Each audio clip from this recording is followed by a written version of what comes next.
नमस्कार दोस्तों, स्वागत है आपका हमारे ऑनलाइन शिक्षा के यूट्यूब चैनल में। आज हम यहाँ पे डिस्कस करने वाले हैं द हिंदू आर्टिकल के दो आर्टिकल्स। देखते हैं यहाँ पे जो पहला आर्टिकल दिया है उसका नाम क्या है, dissipation and choking out a new idea for education. इस आर्टिकल का कंटेंट है एकेडोमिक्स।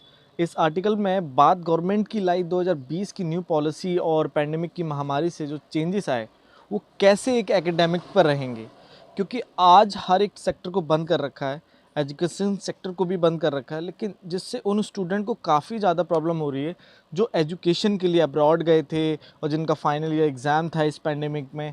तो कैसे कैसे इफ़ेक्ट पड़े हैं उनके ऊपर। जब यह कोविड-19 स्प्रेड होना स्टार्ट हुआ था तो ऐसा लग रहा था कि कोई भी व्यक्ति इस कोविड-19 की महामारी से बच ही नहीं पाएगा, जिसका असर काफ़ी पड़ेगा हर एक व्यक्ति पर।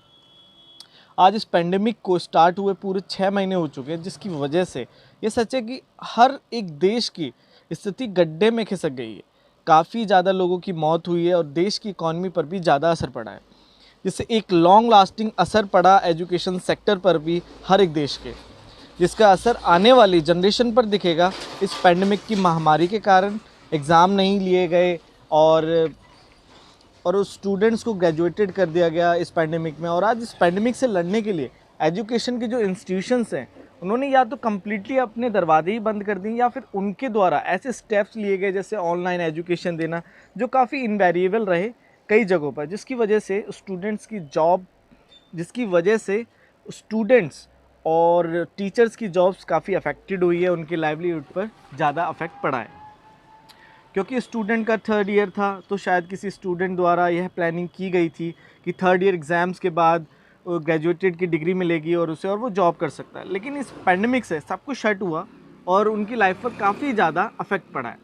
इस पैंडेमिक में आज एजुकेशन को ऑनलाइन कर दिया गया है, जिससे टीचिंग लर्निंग को ऑनलाइन प्राप्त किया जा रहा है।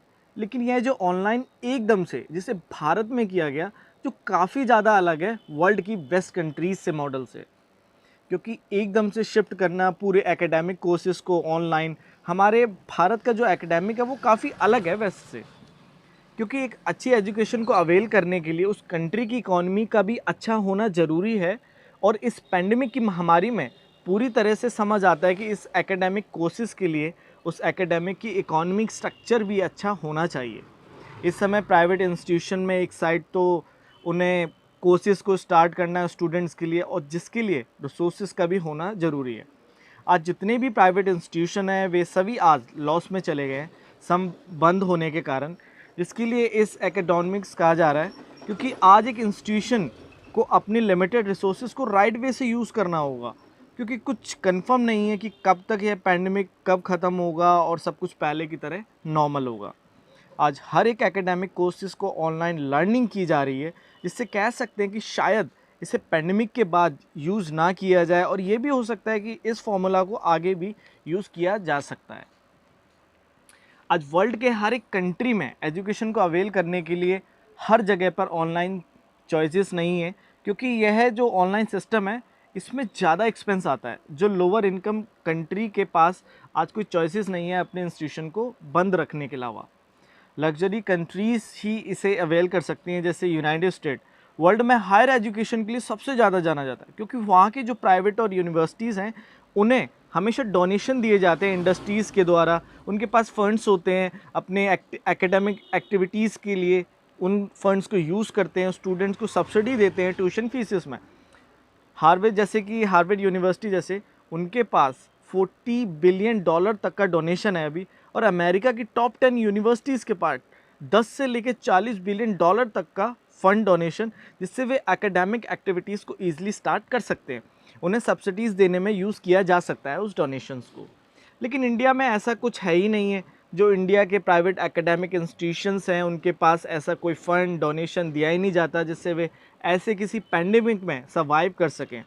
भारत के प्राइवेट इंस्टीट्यूशंस सिर्फ सर्वाइव करते हैं अपने एनुअल पर, जो उन्हें फ़ीस कलेक्शन से मिलती है और कोर्सेज़ के चार्जेस से उन्हें मिलती है फ़ीस। जो आज भारत में इस पैंडेमिक से उन प्राइवेट इंस्टीट्यूशन की हालत आज इतनी ख़राब है कि जितनी भी नुकसान उन्हें हुई है उसे रिकवर होने में एक लंबा समय लगेगा। प्राइवेट इंस्टीट्यूशन को सेटअप इंडिया में जब सेटअप किया जाता है तो उसके लिए उसके नॉर्म्स को कभी लोअर नहीं किया जाता, और ना ही उसके इंफ्रास्ट्रक्चर में इन प्राइवेट इंस्टीट्यूशन में हमेशा एक फ़िक्स कॉस्ट लगाई जाती है अगर कुछ भी एडजस्टमेंट कराई गई हो तो। उन डिपार्टमेंट्स में, इलेक्ट्रिसिटीज़ के डिपार्टमेंट में, वाटर्स बिल्स में एक बार जो फ़िक्स प्राइस कर दिया इन सब के लिए, वही सेम प्राइस पर इन्हें लगाया जाता है हमेशा स्टूडेंट की फीसेस में।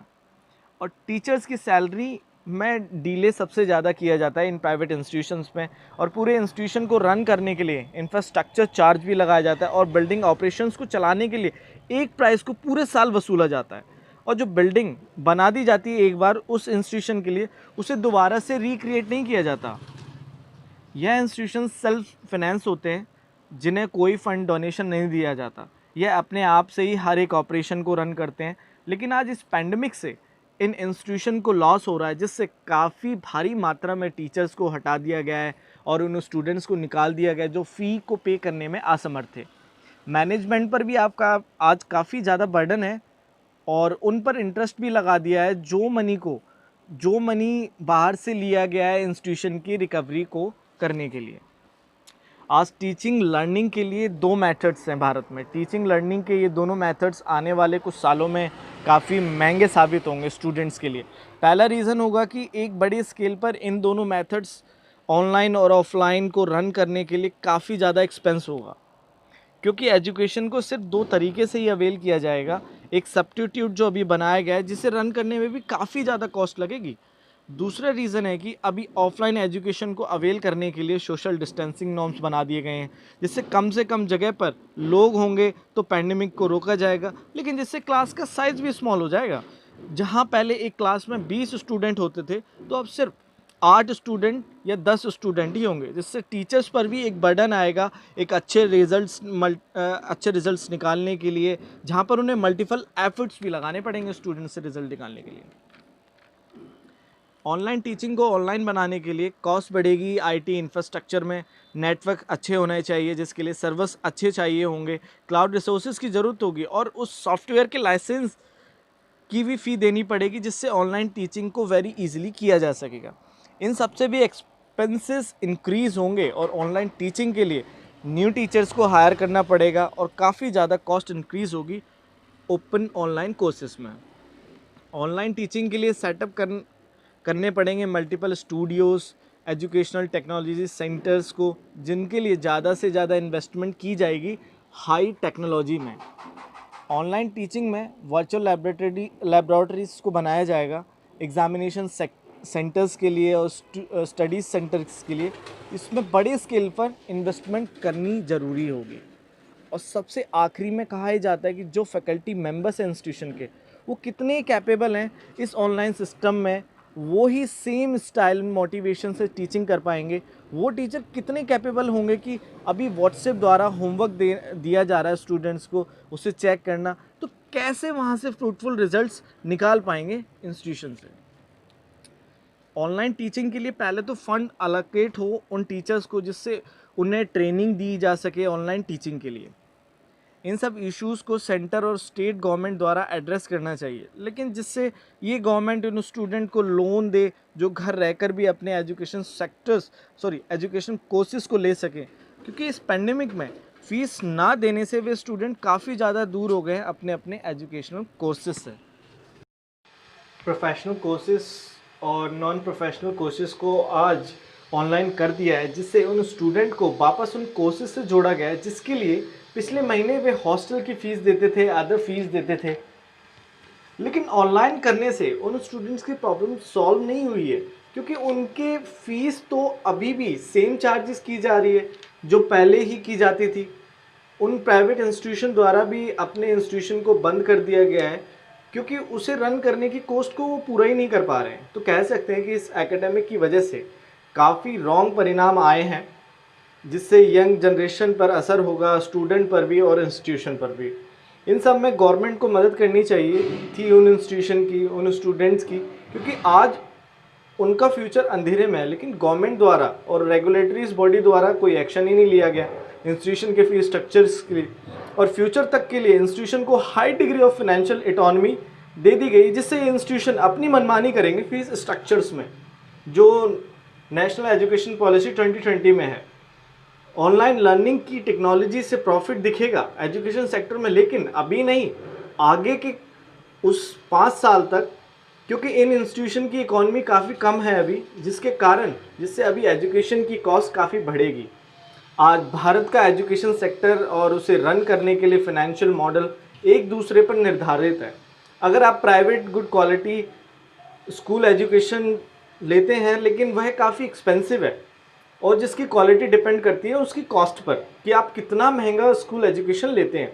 इस ऑनलाइन मॉडल को इंडिया में यूज़ करना पूरी तरीके से अप्रोप्रिएट नहीं है, जिसके अच्छे आउटकम्स नहीं निकल रहे हैं।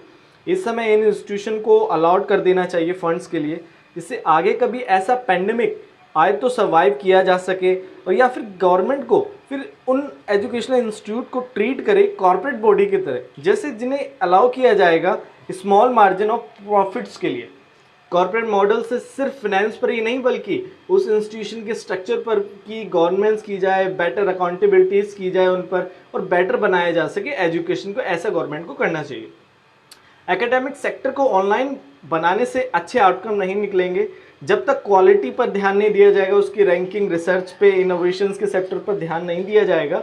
इन सबसे हमारे देश की इकोनॉमी पर भी इम्पैक्ट अच्छा नहीं दिखेगा। तो हम चलते हैं, हमारा जो सेकंड आर्टिकल है उसे हम अभी डिस्कस नहीं करेंगे, थोड़ा सा टेक्निकल इश्यूज़ है, लेकिन अभी हम थर्ड आर्टिकल है उसे हम डिस्कस कर लेते हैं आज की डिस्कशन में। इसका जो आर्टिकल सेकंड है वो है इनएविटेबल कोलैप्स। इस आर्टिकल में भारत की जीडीपी के बारे में कहा यह जा रहा है कि अप्रैल से जून में भारत की जीडीपी काफ़ी ज़्यादा तेज़ी से गिरी है लॉकडाउन की वजह से, और जो हमारा आउटपुट रहा वो 23.9% तक कम हुआ है इस साल के शुरुआती दौर से।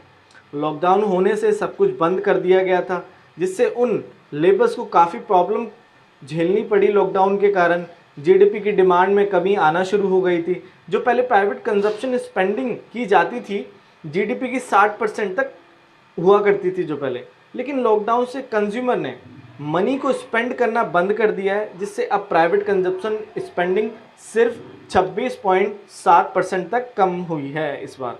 लॉकडाउन के चलते एक्सपोर्ट्स में भी काफ़ी कमी आई है, जिससे इंडिया के गुड्स एंड सर्विसेज की डिमांड में कमी आनी शुरू हुई, और एक्सपोर्ट 20% से पहले कम हुआ है आज। इन्वेस्टमेंट एक्टिविटी पर भी काफ़ी ज़्यादा गिरावट आई है, 47% तक ख़त्म हुआ है इन्वेस्टमेंट एक्टिविटीज़, जिससे आज इसका शेयर जीडीपी में सिर्फ 22% तक रह गया है। और जो पहले इन्वेस्टमेंट एक्टिविटीज़ अपना शेयर कंजर्व किया करती थी जीडीपी में 32% तक, हुआ क्या है कि इस पैंडमिक के चलते सभी लोगों ने अपने कैश को कंजर्व करना शुरू कर दिया, जिससे इन्वेस्टमेंट हुई ही नहीं, और कंज्यूमर ने ऐसा इसलिए किया ताकि वो सर्वाइव कर सके मार्केट में। बड़े बड़े बिजनेसेस, बड़े बड़े इंडस्ट्रियलाइजेशन द्वारा ऐसा किया गया, जिस कारण इस सेक्टर में बहुत गिरावट देखने के लिए मिली। भारत के इकॉनमी में सिर्फ एग्रीकल्चर सेक्टर को छोड़कर जो 3.4% तक ग्रो हुआ है, क्योंकि इस बार मानसून अच्छा होने से और सारी फैसिलिटीज़ मिलने से और सारे का सारा कंसंट्रेशन पूरे भारत का एग्रीकल्चर पे था, क्योंकि जो लोग मजदूर जो गांव जा रहे थे अपने, उनके लिए food distribution systems programme policy चलाई गई, तो सबसे ज़्यादा फोकस उस समय पे किया गया था। लेकिन कंस्ट्रक्शन सेक्टर की बात करें तो उस कंस्ट्रक्शन सेक्टर में 50% तक की गिरावट आई है, जिससे साथ साथ बाकी सेक्टर भी गिरे हैं, जैसे कि trade sector, hotels, communication, transport, broadcasting, ये सभी सेक्टर्स 47% तक ख़त्म हुए इस बार। इस पैंडेमिक में सब बंद होने के कारण और हाईली रेस्ट्रिक्शन से इन सब में गिरावट आती गई। मैन्युफैक्चरिंग सेक्टर में भी गिरावट देखी गई, जो 39% तक कम हुआ है इस बार, क्योंकि नॉन एसेंशियल गुड्स की डिमांड आना कम हो गई थी, और पैंडेमिक के बाद भी फैक्ट्री ओपन करने से भी लेबर की शॉर्टेज रही, डिमांड नहीं आई बिल्कुल मार्केट में भी, और सेफ्टी नॉर्म्स के कारण ये सेक्टर अभी भी सफ़र कर रहे हैं। इन सब के लिए गवर्नमेंट द्वारा कुछ स्टेप्स लिए गए, लेकिन उन स्टेप्स से कुछ अच्छे रिजल्ट नहीं निकले। सेंटर पैंडेमिक फंड से सिर्फ कंजप्शन स्पेंडिंग को 16.4% तक इंक्रीज़ कर पाया, जिससे थोड़ा सा रिलीफ मिला है जीडीपी में, जिससे एक कस्टमर आराम से इजीली जाके उसे कुछ कैश मिला, उसे कुछ पब्लिक डिस्ट्रीब्यूशन मिला, जिसके कारण वो थोड़ी बहुत स्पेंडिंग कर सकता है। और इस साल के बजट से सिर्फ उस लॉस को, गैप को फिल किया जा सकता है, जो नुकसान इंडिया को शुरुआती पहले 4 मंथ में हुआ लॉकडाउन के कारण। सिर्फ उस डेफिसिट को ही टारगेट किया जा सकता है इस साल के बजट से। गवर्नमेंट को कुछ नए स्टेप्स लेने चाहिए, जिससे आज इन इस इंस्पेक्शन से हो रहे जॉब लॉस को रोका जाए और जो इनकम पर लोगों के असर पड़ा है उसे रिकवर किया जा सके। IHS मार्केट के सर्वे डेटा से पता चलता है कि इंडस्ट्री सेक्टर में बड़ी ही तेजी से जॉब लॉस होगा और इस कोविड-19 से कितने लोगों को इनफॉर्मल सेक्टर्स में जॉब लॉस होगा इसका कोई अनुमान नहीं लगाया जा सकता अभी। एग्रीकल्चर में भी इस बार काफ़ी अच्छी रेनफॉल हुई जिससे काफ़ी अच्छे मात्रा में क्रॉप्स को ग्रो किया गया जिसका इम्पैक्ट फार्म मार्केट पर दिखाई देता है। लेकिन गवर्नमेंट को कुछ ऐसा ही कुछ करना चाहिए इन बाकी सभी सेक्टर्स को कोरिलेट करके जिससे कुछ अच्छे से इम्पैक्ट दिखाई दे और हमारे भारत की इकोनॉमी ग्रो हो। तो आज हमने 2 आर्टिकल को डिस्कस किया। Thank you very much. अगर आपको वीडियो अच्छी लगी please like share and subscribe जरूर करें। Thank you very much.